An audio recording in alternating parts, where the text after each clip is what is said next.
आपके जीवन में आप चाहते हैं कि घर में लक्ष्मी जी सदा बनी रहे, तो एक ही उपाय है, आप कभी भी झगड़ा मत करिए।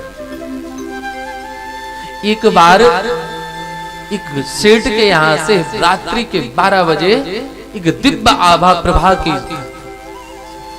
सर्वगुण संपन्न निकल करके उस धरा से, उस घर से बाहर जा रही थी देवी जी। तो उन्होंने कहा, माँ हमने आपको आज तक देखा नहीं, आप हैं कौन? तो वो देवी बोल पड़ी, हम आपके घर की लक्ष्मी हैं। तो आप कहां जा रही हैं? आपके यहां मेरा टाइम पूरा हो गया। जैसे दिन आता है फिर रात आती है, ऐसे दुख आता है तो सुख आता है, और सुख आता है तो फिर दुख भी आता है, ये भी निश्चित ही। आपके घर का सौभाग्य जो है, धन जो है, अब ये जाता रहेगा। मेरी बड़ी बहन का आगमन होगा जिसका नाम दरिद्रता, दरिद्रा देवी आकर के रहेंगे, अब लक्ष्मी में जा जाए। सत्संगी थे बाबा जी, घर के बड़े बुजुर्ग दरवाजे पे बैठे रहते हैं, लोगों को लगता है इनकी क्या जरूरत है, परंतु किसी भी तरह की समस्या को वहीं दरवाजे पे समाधान करके, बाहर का बाहर और अंदर का अंदर। घर के बच्चे भी लड़ झगड़ रहे हैं तो वही बाहर बैठे हैं, लोग शांत हो जाते थे पहले। और बाहर से भी कोई आया तो बुजुर्ग बैठा है, उसी से बात की, हालचाल लिया, वहीं पानी पिया, वहीं को वहीं विदा हो गया।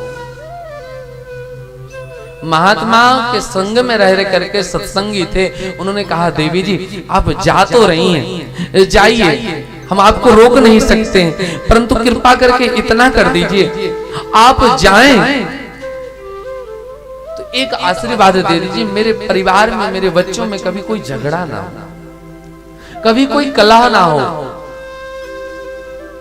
देवी ने कहा, जा ही रही हूं, इतना ही वरदान है तुम्हारा, तथास्तु, आशीर्वाद देकर चली गई। और जैसे ही गई तैसे ही प्रातः काल की रसोई में नमक साग में 2 बार पड़ गया। उस सेठ जी सबसे पहले भोजन करते थे, सबसे पहले दुकान में, मॉल में वही जाते थे, और जैसे ही 1 चम्मच दिए समझ गए लक्ष्मी जी विदा हो गई हैं, दरिद्रता आ गई है, तो अभी झगड़े का उपक्रम शुरू हो रहा है। तो कुछ नहीं बोले, वो जैसे तैसे करके पानी डाल करके भोजन प्रसाद पा लिया। अब 11 बजे बच्चे तैयार हुए दोनों, और बच्चे आए तो बच्चों ने भी थाली में देखा, जैसे ही पाया पहला प्रश्न ही किया, पिताजी ने भोजन किया? हाँ किया। कुछ बोला? कि नहीं, उन्होंने कुछ नहीं कहा। बच्चों ने सोचा जब पिताजी ने कुछ नहीं बोला तो जरूर कोई बात होगी, हम ही क्यों बोले। बच्चों ने भी वैसे ही खा करके उठ करके चले गए, प्रसाद पा लिया। अब होम मिनिस्टर की बारी थी, सासू मां आई, इन्होंने खाया। अब इन्होंने सोचा मैं ही क्यों बहुओं की बुरी बनूं, जब स्वामी जी ने कुछ नहीं कहा, बेटों ने कुछ नहीं कहा, तो मैं भी क्यों बुरी हूं, मैंने भी भोजन कर लेती हूं। और प्रेम से भोजन इन्होंने भी पा लिया। अब जिस बहुरिया ने भोजन बनाया था वो है भोजन करने बैठी, और जैसे मुख में एक कौर निभाला लिया, महाराज नेत्रों से आंसू आ गए। ठाकुर जी आज इतनी बड़ा अपराध हो गया और किसी ने एक बार टोका तक नहीं, एक बार कहा तक नहीं कि इसमें नमक ज्यादा है। सासू मां से हाथ जोड़ करके माफी मांगी। ससुर जी जब तक आए उनको भी क्षमा प्रार्थना की। ये और कलह शुरू होती तो जो बाहर वेटिंग लिस्ट में खड़ी हुई है दरिद्रता देवी, वो आ जाए।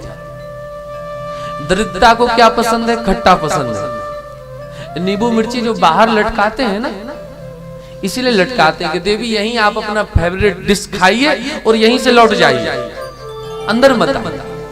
लक्ष्मी जी को मीठा पसंद, इसलिए फ्रिज में रखते हैं, अंदर रखते हैं। हे देवी आप यहाँ आइए, यहीं पाइए, यहीं रहिए।